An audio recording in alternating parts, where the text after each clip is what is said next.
Hi everyone. Hey, it's going to be Easter Sunday very soon in 2 days.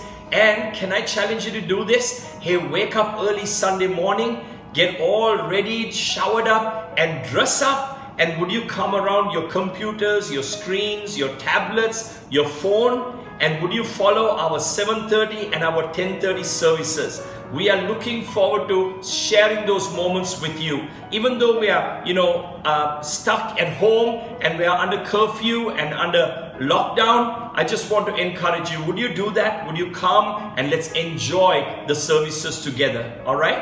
Hey, I just want to share with you our thought for today. And in our thought for today, I want to take you to Matthew chapter 27. And in verse 57, it goes on to say, as evening approached, there came a rich man from Arimathea named Joseph, who had himself become a disciple of Jesus.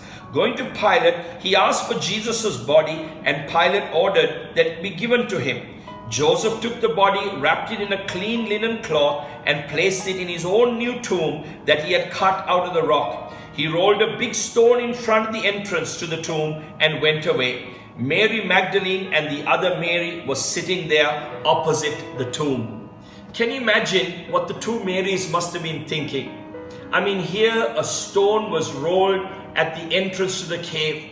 They're not going to see their Jesus, the one that they had followed all their lives, and they were so despondent and so depressed maybe. Can you imagine their conversations when they were going home? Oh, how I wish Jesus was around. Oh, I remember the wonderful things that he did, the healings that he performed. Oh, now it's not to be.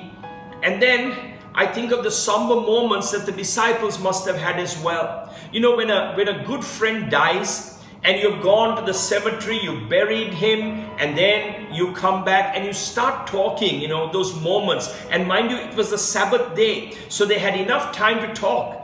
And Peter, I wonder what Peter might have reminisced. He might have said, you know what a wonderful person he was. I have never met a man like that. He knew everything about me.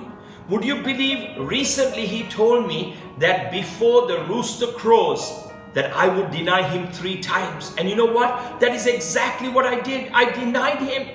Oh, how I wish I could talk to him. How I wish I could have another moment of maybe to ask him forgiveness, but that's not to be. It's all over. It's too late. Maybe another disciple, maybe John, might have said, hey, remember blind Bartimaeus? Remember how he was screaming at the top of his voice, Jesus, Son of David, have mercy on me. And we all told him, shush, be quiet. And Jesus, instead of just walking on, he stopped in his busy tracks. And he stopped and came over and healed blind Bartimaeus. Remember when he saw for the first time blind and he was able to see how he was rejoicing? Oh, that was a moment that I treasured. It was so wonderful. Oh, and remember that lady who had an issue of blood for 12 years? And then everybody was touching Jesus, and then Jesus turns around and says, who touched me? And we thought, Jesus, everybody is touching you. But then he told us something wonderful. Somebody touched me differently. Somebody touched me with faith. And that healing took place. That was so wonderful. I loved those moments as we followed Jesus. Life was so exciting when we were following him and when he was around. But it is not to be. It is not to be. It's so sad that Jesus is not with us. On the other hand, I wonder what God was thinking during these moments of silence, these few days. I wonder what he was thinking. I wonder whether God was thinking, wow, I can't wait to spring the surprise on them. I can't wait. I mean, I want them to know this is not the end. This is the very beginning. And we're going to have a great life together.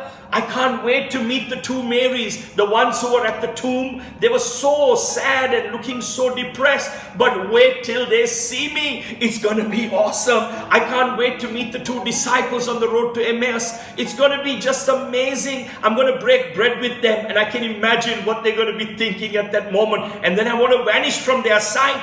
because I want to have other appearances as well. And I can't wait to meet all the disciples in the upper room. Can you imagine what that is going to be like? Oh my goodness, I can't wait. I want to just come in there and shout, surprise!